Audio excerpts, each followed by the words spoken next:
출근길 뉴스를 종합해드립니다. 깊이 있는 뉴스 YTN FM 출발 새 아침. 오늘은 모처럼 포근한 아침이 되고 있습니다. 서울의 경우 낮에는 영상 6도까지 기온이 올라갈 것이라고 하는데요. 그런데 이런 포근함 오래가지는 않을 것 같습니다. 내일까지만 포근하고 일요일에는 다시 기온이 영하 8도까지 떨어진다고 하는데요. 그래서 날이 추워져서 하지 못했던 일들 오늘 내일 해야 될 것 같습니다. 하지만 다음 주에는 이번 주보다는 또 비교적 따뜻할 거라는 예보도 있기 때문에 만일 이번에 못하면 다음 주에 할 기회도 있을 겁니다. 기회는 한 번 놓치면 다시 오지 않는 경우도 있지만 이처럼 다시 오는 경우도 있습니다. 그래서 기회를 놓쳤다고 너무 안타까워할 필요는 없지 않을까요? 신율의 출발 새 아침 3부 순서 먼저 광고부터 듣겠습니다.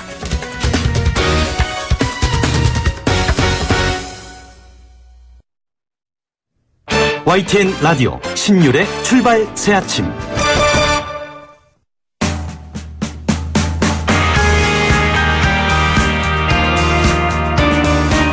(2018) 평창 동계올림픽 발빠르고 심층적으로 분석해드립니다. 올림픽 특집 평창은 지금.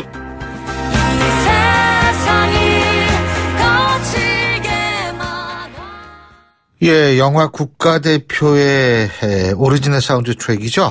버터플라이. 이것과 함께 이제부터 평창올림픽이 끝나는 날까지 여러분과 함께 이 평창에 관한 소식 계속 전해드릴 예정입니다. 오늘 제가 오프닝에서도 말씀을 드렸는데요. 평창은 지금. 자, 오늘 그 첫 시간이죠. 최동호 스포츠 평론가 함께 하겠습니다. 안녕하십니까? 예, 안녕하세요. 자, 오늘 평창 동계올림픽 개막을 해요. 8시죠?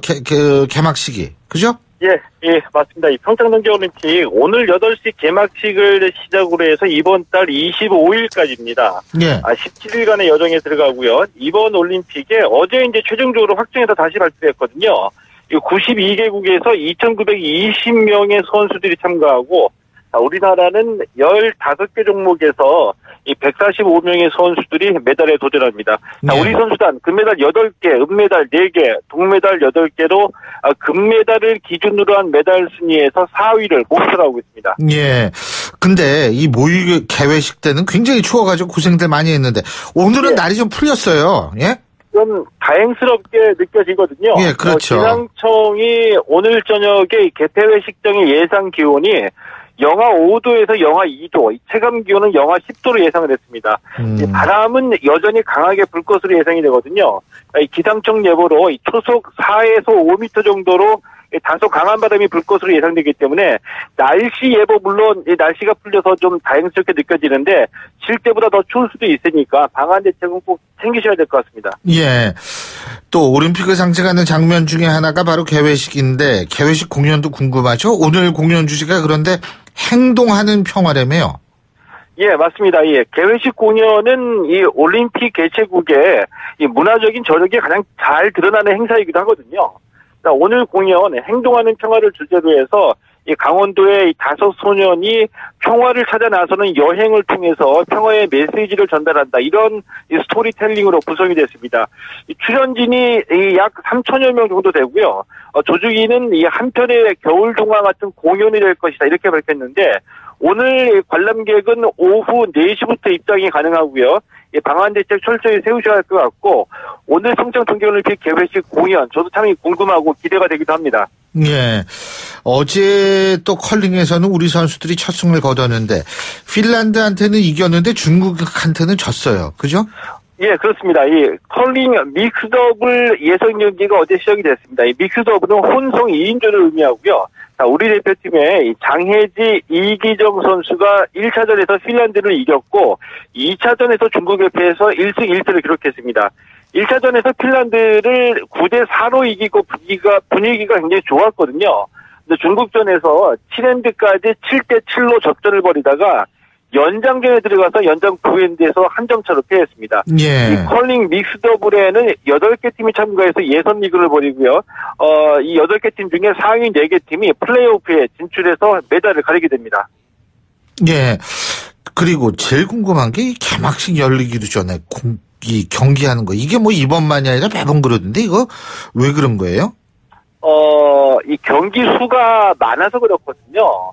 그러니까 컬링 같은 경우에는 어제 시작이 됐고 25일 폐막제까지 계속해서 이어집니다.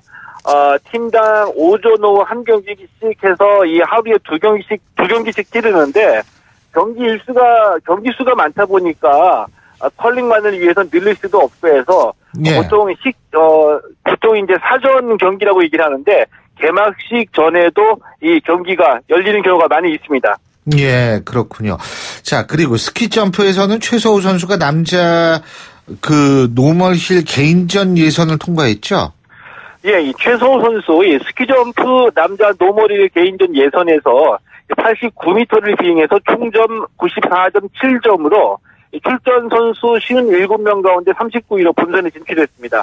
오늘 본선 경기가 이어지고요. 이 평창은 지금 앞서서 국가대표 배경음악을 들었는데 최소호 선수가 바로 지난 98년 나가노 동계올림픽부터 출전해서 이번 대회가 6번째 올림픽인데 이 스키점프 국가대표를 소재로 한 영화 국가대표의 실제 모델 선수입니다. 아, 그렇군요. 예. 자, 오늘 개회식이 열리고 내일부터 본격적으로 이제 메달 경쟁에 들어가는데 내일 우리 선수단 첫 번째 금메달이 기대된다고 그러네요. 쇼트트랙 하나요? 예, 맞습니다. 예. 내일 쇼트트랙 남자 1500m에서 메달이 가려지는데 예. 쇼트트랙이 진짜 우리나라가 잘한다는 게 느껴지네요. 우리 신 교수님이 딱 쇼트트랙 나오는 거 보니까. 아, 너무 무시하지 마세요. 예. 예, 남자 1500m 우리가 금메달 기대하고 있는 종목이거든요. 예. 황대헌, 임효준 선수에게 기대를 걸고 있고요. 이 황대헌 선수는 남자 대표팀의 유일한 고등학생 선수인데 자, 이번 시즌에 이 월드컵 시리즈 1500m에서 금메달 2개, 은메달 2개를 따낸 선수입니다. 자, 우리 선수단이 목표 달성을 하기 위해서는 쇼트트랙의 기대만큼의 성적을 내줘야 되거든요. 예. 내일 남자 1500m 금메달 기대하는 종목이고요. 기대한 대로 첫 번째 금메달을 가져오면 올림픽 개막 초반 분위기를 좀 띄울 수 있을 것 같습니다. 그렇군요. 자, 끝으로 말이에요. 이번 주말에 예. 꼭 챙겨봐야 할 경기, 이거 좀 말씀해 주시면 어떤 게 있을까요? 제가 두 가지를 준비했는데 한 예. 가지는 이미 말씀드렸습니다. 뭐요? 첫 번째 금메달이 예상이 되는 남자 쇼트트랙. 1500m 쇼트트랙 경기고요. 또 하나는 10일에 여자 아이스하키 단일팀이 첫 번째 경기를 치릅니다. 상대가 스위스거든요. 여자 아이스하키 단일팀이 이번 올림픽에서 1승을 목표로 하는데, 예. 1승 목표로 기대를 하는 팀은 14일에 벌어지는 일본입니다. 여자 아이스하키 단일팀이 만약에 이번 올림픽에서 1승을 거둔다면은 아마 예. 이 평창 올림픽을 상징하는 한 장면이 되지 않을까, 이런 생각이 들기도 합니다. 예, 잘 알겠습니다. 예, 오늘 말씀 잘 들었습니다. 고맙습니다. 예, 고맙습니다. 예, 지금까지 최동원 스포츠 평론가였습니다.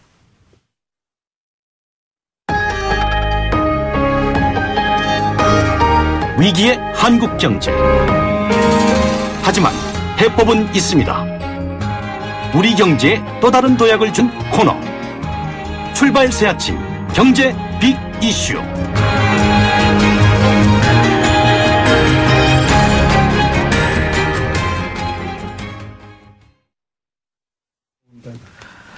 예. 자, 이번에는 매번 그 4부에서 보내드렸던 경제 빅 이슈 먼저 3부에서 보내드리겠습니다. 올림픽 때문에 좀 순서가 바뀌었습니다. 자, 오늘도 서울대학교 이필상 교수님 스튜디오에 모셨습니다. 어서 오십시오. 예, 안녕하세요. 예, 작년 1월 소비자 물가 상승률이 1.0%를 기록했다고 하는데 17개월 만에 최저다. 이제 이게 물가가 안 올라서 걱정인 모양이에요? 왜 그런 거예요, 이게? 예. 지난해 12월 물가 상승률이 1.5%였거든요. 예. 그러던 것이 올 1월에 1%로 뚝 떨어졌습니다.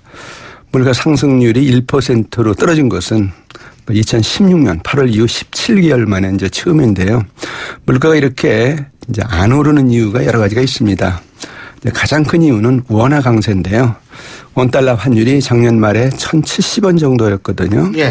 그런데 이것은 1년 전에 비해서 원화 가치가 13%나 절상했다는 뜻입니다. 원화 가치가 13% 오른다는 것은 수입 물가가 그만큼 싸다는 뜻이거든요. 그러다 보니까 우리나라의 물가 상승률이 이제 낮아지는 그런 어떤 현상이 생겼다 하는 것이고요.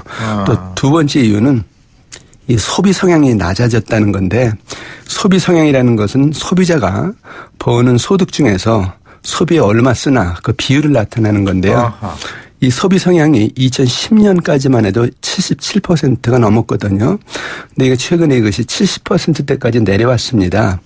이 얘기는 이제 돈을 벌어도 소비를 안 한다는 건데 가계부채나 고용 불안 때문에 그렇습니다. 이 외에도 그 전기나 가스 같은 공공요금이 1월에 내렸고요. 또 월세도 좀 떨어졌습니다. 예. 전반적으로 물가 상승률이 낮아졌습니다. 근데 이렇게 물가가 낮으면 사실 좋은 거 아니에요? 예? 물가가 안 오르면 옛날에는 맨날 물가 올랐다고 막 걱정도 하고 많이 그랬잖아요. 그러면요.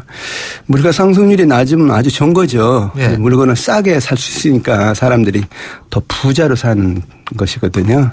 그런데 현재 우리 경제를 보면은 물가 1% 이것이 좋은 소식이 아니라 나쁜 소식이라는 겁니다. 물가가 오르지 않는 이유 때문에 그런데요. 물가가 이렇게 현재 오르지 않는 이유는 그 소비자들이 소비를 할 수가 없기 때문에 그렇습니다. 그러니까 소비를 안 하니까 물가가 안 오른다는 것이 있거든요. 예. 지금 우리 경제에 보면은 청년 실업 사상 최악이고요.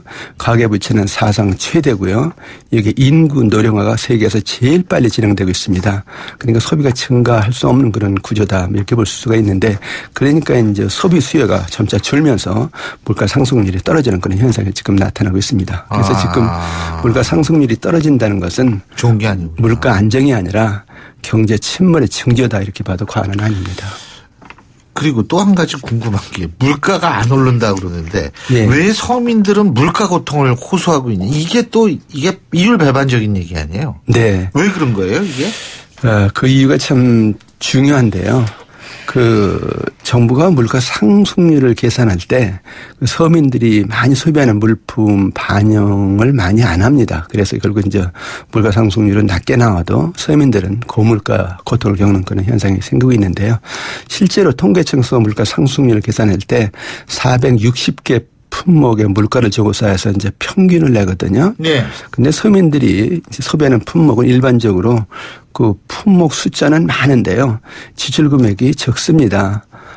그래서 이제 이 물가 상승률을 계산할 때 결국은 이제 그 가중치가 아주 낮거든요.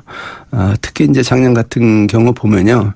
그 소민들이 많이 소비하는 농축수산물이나 생활필수품 가격이 20%에서 50%까지 올랐거든요.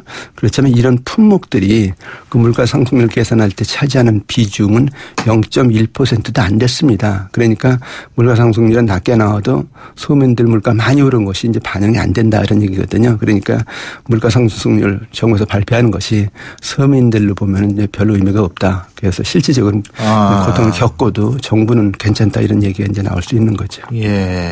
그리고 외식 물가는 또 근데 굉장히 오르는 모양이에요. 예? 예, 서민들 체감 물가에 가장 민감한 것이 외식 물가거든요. 예. 그런데 최근에 외식 값이 이제 너무 오르니까 서민들은 일을 하다가 밥 한 끼 사 먹는 것도 지금 힘든 상황입니다. 통계청 발표에 따르면은 지난달 그 외식 물가가 1년 전에 비해서 평균 2.8% 올랐는데요. 23개월 만에 최고치입니다. 그 회사원들이 많이 이용하는 구내 식당비는 3.2% 올랐고요. 서민들이 많이 먹는 짜장면은 4.2%, 라면은 3.9%, 김밥은 6.3% 등 이렇게 가격들이 많이 올랐습니다. 근데 왜 이렇게 그 외식 물가가 오르냐, 뭐 여러 가지 이유가 있는데, 이제 첫 번째 이유는 식재료비가 많이 올랐다는 것이고요. 두 번째 이유는 가게 임대료가 아주 비싸다는 것입니다. 그다음에 세 번째 이유는 이제 인건비가 오르고 있다 하는 얘기인데, 중요한 사실은 경기 침체 때문에 퇴직자들이 많이 늘면서 식당 자영업자들이 많이 생겼거든요. 근데 손님이 별로 없다 보니까 일단 매출을 올리기 위해서 가격을 올리는 그런 현상도 지금 나타나고 있다 하는 겁니다. 예. 참 그거 보면 걱정인데. 근데 이게 지금 최저임금 인상이 물가 상승에 뇌관이 또 되고 있다. 이 얘기는 무슨 얘기입니까? 예? 예, 최저임금 올린다는 얘기는 이제 인건비가 올라가니까 그럼 이제 기업들로서는 이제 수지가 안 맞으니까 결국 이제 제품 가격을 올리는 것이다. 그래서 최저임금이 물가 인상의 뇌관이다. 이런 어떤 그 주장들이 많이 나오고 있는데 예. 이런 주장은 부정하기는 어렵습니다. 특히 섬유 물가는 그렇다 이렇게 볼 수가 있는데요. 정부로서는 일단 뭐 이렇게 최저임금 때문에 물가 오른다는 것은 기후다 이렇게 이제 설명을 하고 있습니다. 지난 1월 달에 이제 최저임금이 16.4% 이제 오르지 않았습니까? 근데 1월 달 물가는 1.0%다. 그렇다면은 최저임금이 올라도 물가가 오히려 내려가니까 최저임금 때문에 물가 오른다는 얘기는 안 해도 된다. 이런 어떤 것이 이제 정부의 설명인데요. 정부가 그 지난달 물가 상승률이 낮은 것을 이렇게 설명하는 것은 좀 잘못된 것 같습니다. 왜냐하면은 지난 1월에 물가 상승률이 낮은 이제 가장 큰 이유 중에 하나가 전기, 수도, 가스 같은 공공요금이 1.5%나 내렸고요. 또 월세도 0.1%가 내렸습니다. 휴대전화도 0.7%가 내리고요. 그러니까 이제 결국 물가가 전반적으로 상승률이 떨어진 건데 최저임금이 올랐는데도 불구하고 물가가 내렸다 이렇게 얘기하는 것은 좀 억지가 있다는 것이죠. 그런데 이제 중요한 것은 앞으로인데요. 지금 최저임금 인상의 어떤 부작용을 해소하기 위해서 정부가 일자리 안정기금 3조 원을 지원하고 있습니다만은 신청률이 지금 10% 조금 넘습니다. 그래서 아주 극히 저조한데 만약에 이 최저임금 부작용을 정부가 해소하지 못하면은 최저임금 인상 때문에 물가 상승이 이제 본격화될 가능성도 배제할 수 없다는 얘기입니다. 특히 이제 최저임금을 올리면서 인건비가 많이 드는 유통과 서비스 업계부터 이제 물가의 내관이 터지는 것이 아니냐 그런 어떤 우려들이 있는데요. 이미 커피값, 샌드위치값 같은 것은 5%에서 10% 올랐습니다. 그래서 더 문제는 최저임금 때문에 물가도 오르지만은 결국 실업이 는다는 것인데 그 마트나 편의점, PC방, 주유소 이런 곳은 이제 인건비 올라간다 그러니까 사람을 내보내거나 또는 무인기계를 많이 설치한다는 것이거든요. 그리고 아주 이제 어려운 곳은 폐업도 하고 있다 뭐 그런 얘기인데 최저임금 인상이 서민 경제를 이제 도와주기 위한 건데 오히려 서민 경제를 어렵게 하는 것이 아니냐 이런 어떤 불만이 나오고 있는 건 사실입니다. 그리고 이게 또 한 가지가 계층별, 지역별, 연령별로 체감 물가가 다르다는 것도 좀 문제인 것 같아요. 이게 그렇기 때문에 물가 지수를 좀 다양하게 만들어야 되는 거 아니냐 이런 목소리도 나오는 모양이더라고요. 그렇습니다. 그 아까 말씀드렸듯이 통계적인 물가를 계산할 때 경제 전체를 하나로 보고 물가 상승률을 계산하니까 서민 물가가 제대로 반영이 안 되는 것이거든요. 그러니까 서민 경제는 계속해서 고물가의 인질로 잡히고 있다. 뭐 그렇게 이제 생각을 할 수가 있는데 우리나라 보면요. 계층 간, 지역 간, 연령 간 양극화가 심합니다. 그러면서 각 계층이나 지역별로 소득 이나 소비 형태가 다 다릅니다. 그런데 이 경제 전체를 대상으로 해서 물가를 계산하고 경제 정책을 편다 이렇게 되니까 경제 정책이 실효성이 없을 뿐만 아니라 오히려 양극화를 고착화시키는 그런 부작용이 나타났다 하는 얘기거든요. 그래서 이제 계층별, 지역별, 연령별로 물가 지수를 다양하게 만들어서 종합적으로 경제 정책을 펴야 한다. 뭐 이렇게 볼 수가 있습니다. 예. 사실 통계청은 열심히 통계를 내고 있고, 객관적으로 참 열심히 일을 하고 있는데, 통계만 내면은 목소리들이 많이 나오는 경우가 있죠. 이 물가 문제라든지, 실업률, 체감 실업률은 다른데 왜 그러느냐, 뭐 이런 식으로 나오는 경우가 많은데, 맞습니다. 고민이 참 통계청도 많을 것 같아요. 예. 향후 정부는 어떤 물가 정책을 펴야 된다고 보십니까? 물가 정책을 펼 때 중요한 것은 단순하게 물가 상승률은 낮다 이것만 보고 정책을 펴면 안 된다는 겁니다.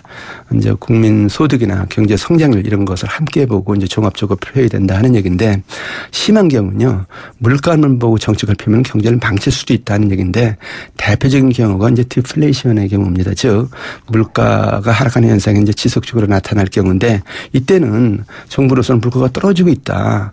그러니까 희소식이다 이렇게 얘기할 수 있다는 겁니다.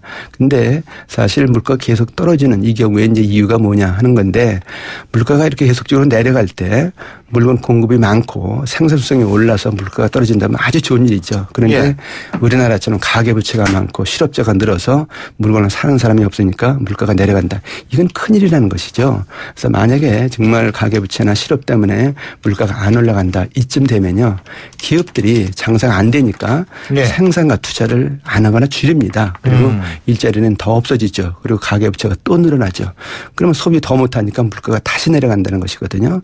그래서 물가 하락, 고용 감소, 다시 물가 하락 이런 악순환이 나타나면서 경제가 이제 오히려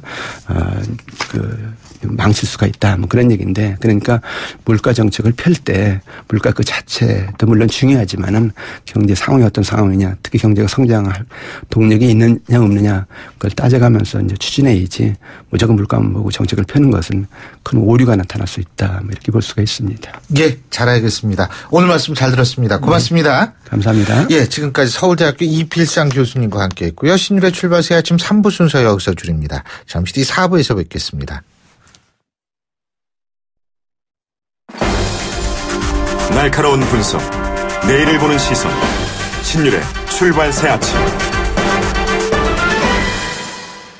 신율의 출발 새 아침 4부 순서, 먼저 광고부터 듣겠습니다. YTN 라디오 신율의 출발 새 아침. 정치권이 높다 하되 출발 새 아침 아래 메이로다. 나란 일을 논하는 선비들의 이야기 공간, 출발 사랑방.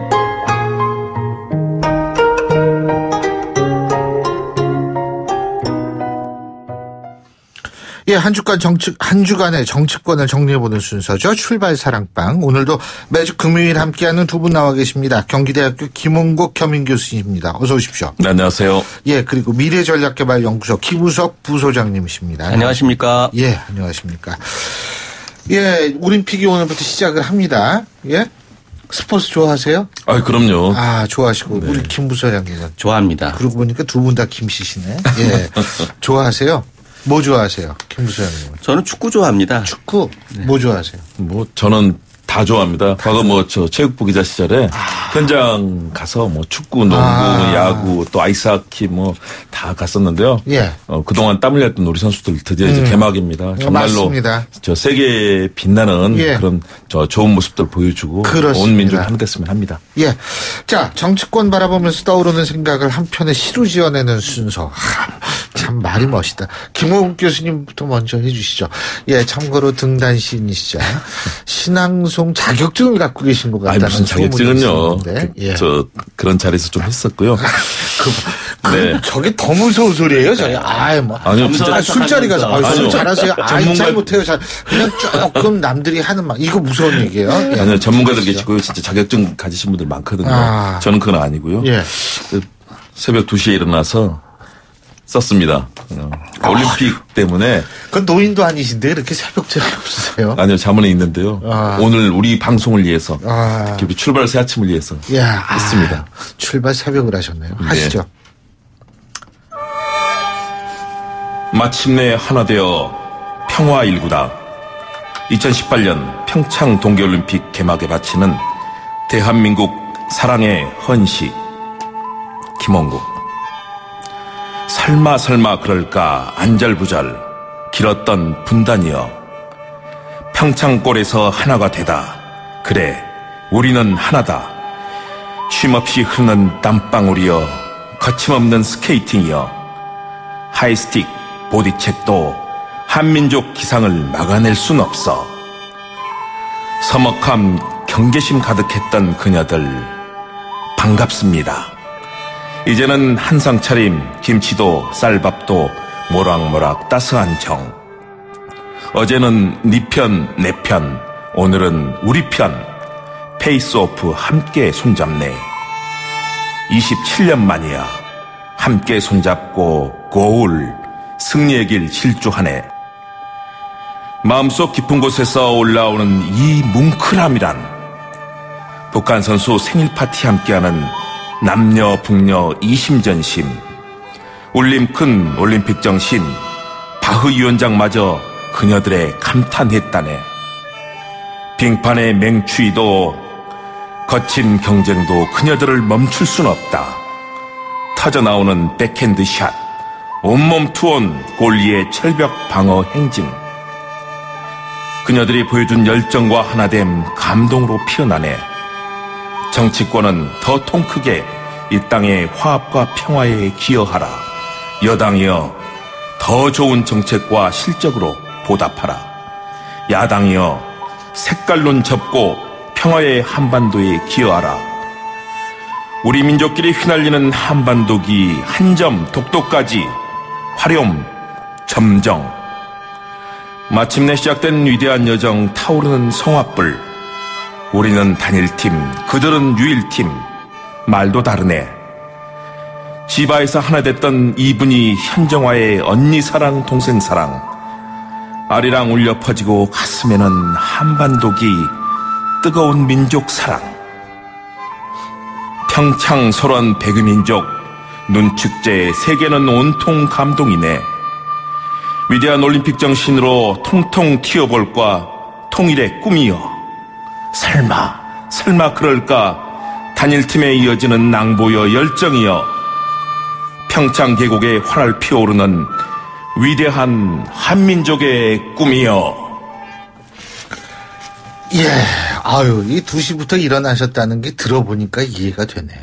예, 분량이나 이런 면에 있어서 아주 진짜 예. 아 정말 자, 너무 역사적이지 않습니까? 너무 기다려갖고 우리 국민들 준비했는데요. 이번 올림픽 3수 만에 된 거 아니에요? 그러니까요. 그죠? 평창올림픽 예. 유치했고 이제는 이 기회를 평화올림픽으로 만들어서 세계 평화에 기여하는 올림픽 정신을 우리가 그럼요. 지금 실현하는 그런 중요한 날입니다. 그래서 예. 저는 온 국민이 박수로 25일 폐막할 때까지 정말 한마음으로 올림픽 성공 그리고 그 이후에 또 북한을 설득해서 평화를 만드는 과정까지 잘 됐으면 하는 그런 바람입니다. 예, 김우석 부소장님. 지금 그 김원국 교수님 취임해가지고 지금 뭐를 해야 할지 지금 잠깐 끊고 가는 건 굉장히 잘한 것 같습니다. 네. 저는 뭐 새벽 2시에 일어나셨다고 그러는데요. 저는 일주일 동안 계속 퇴고만 했습니다. 조금 게으르시네요. 퇴고를 하려면 얼마나 힘든데. 그런가요? 죄송합니다. 월요일부터 시작해가지고. 왜 화내고 그러세요? 예. 아니 지금 저 심취해가지고 지금 정신을 못 차리고 있는데. 예. 하여튼 그렇고요. 그래서 제가 연시를 계속 짓고 있다 보니까 결국은 이게 시조라고 하는 게 격식이 중요하고. 그렇죠. 또 단순미 이런 것들이 미학인데 그런 부분들에 대해서 퇴고를 하면서 계속 줄이는 작업을 했습니다. 일단은 뭐 제가 오늘 들려드릴 시조는 백두혈통 위계가라고 하는 제목인데요. 어쨌든 낭송을 해보겠습니다.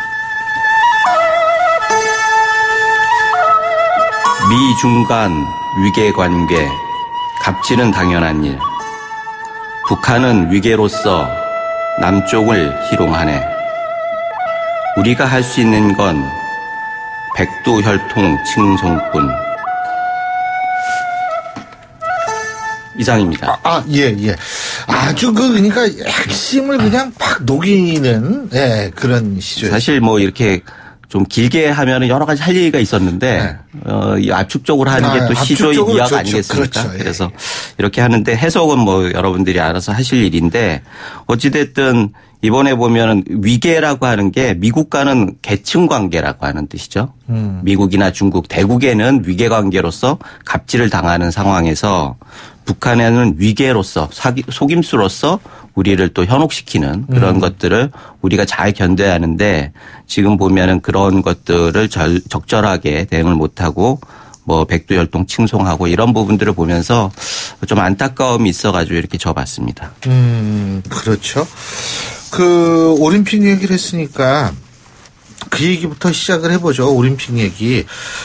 오늘이 개막식이 있고 김여정이 오잖아요. 김여정이. 그죠? 이 김여정이 오는데 어제 열병식이 있었는데 그것 때문에 제가 컬럼을 다시 썼잖아요. 아니 오후에 보도된 거는 ICBM 등장 안 했다고 그랬는데 7시 반인가 8시부터 ICBM이 등장했다는 거예요. 화성 14, 화성 15. 규모는 축소됐지만 ICBM은 등장한 열병식.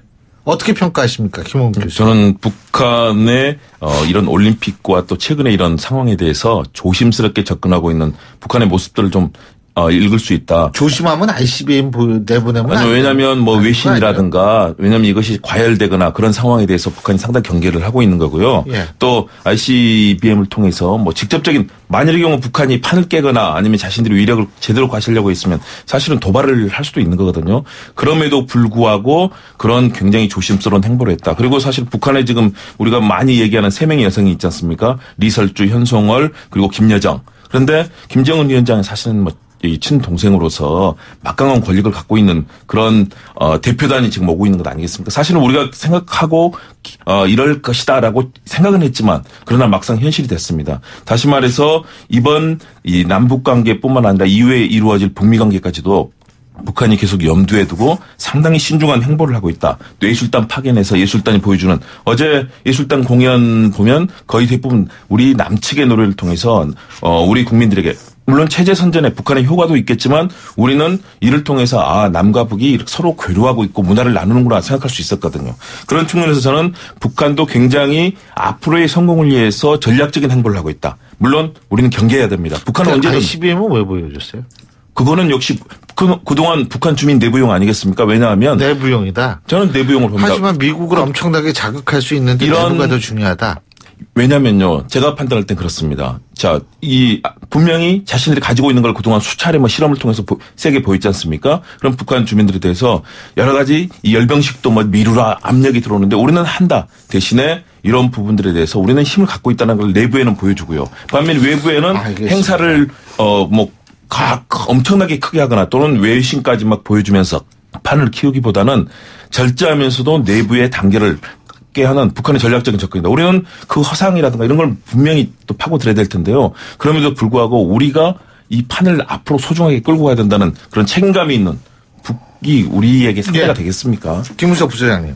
도발 자체는 멸망이라고 하는 걸 북이 잘 알고 있는 거죠. 그래서 우리가 겁내할 거는 북이 겁내하는데 그거를 사기로서 모면하려고 하는 아까 말씀드렸듯이 위계로서 남을 현혹시키는데 세계에서 거기에 넘어가는 나라는 우리나라밖에 없는 것 같아요. 그래서 이런 부분들에 대해서 물론 우리 정부의 입장에서는 대화를 통해서 계속 풀려고 하는 그런 취지 자체는 동감하는데 좀 냉정해질 필요가 있다라는 생각이 들고요. 그래서 북한의 의도는 명확합니다. 북핵을 기정사실화한다. 그리고 대북 제재를 무력화한다.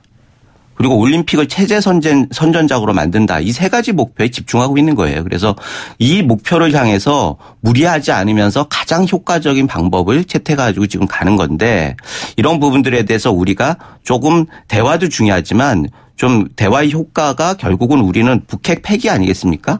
그렇다고 하면 그 목표에 집중하는 모습을 보이고 그거를 흐리려고 하는 북한의 의도는 우리가 간파를 하면서 무력화시켜야죠.